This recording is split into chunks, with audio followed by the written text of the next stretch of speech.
এটা হচ্ছে নালায় ড্রেইনে ভাসমান আবর্জনা আটকানোর বা ক্লিয়ার করার একটা পদ্ধতি, নালাকে পরিচ্ছন্ন রাখার একটা পদ্ধতি।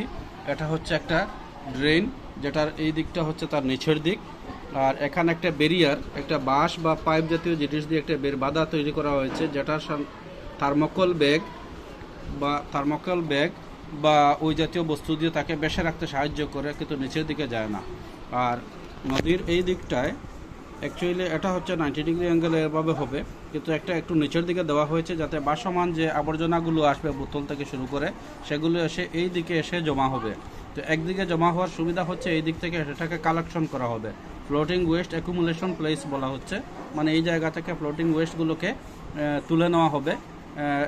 এটা রেগুলার ইন্টারভ্যাল 5 দিন 7 দিন বা 3 দিন পর পর বা একদিন পর পর যেভাবে সুবিধা হয়, আবর্জনার পরিমাণের উপর নির্ভর করবে, সেখান থেকে এগুলো কালেকশন করা হবে।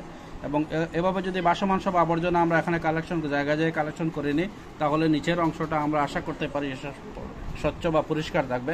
অন্তত ভাসমান আবর্জনাগুলো এখানে থাকবে না, যেগুলো সাধারণত জাম সৃষ্টি করে। তো বর্ষার সিজনে বা যে কোনো সময়ে এটা পরিষ্কার থাকবে নালা।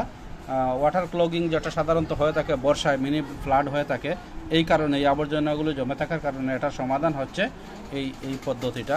এটা হচ্ছে ছাত্ররা নতুন এই ভিডিওটা দিয়েছে। তো এটার সাহায্যে আমরা একটা নালাকে পরিচ্ছন্ন রাখতে পারি।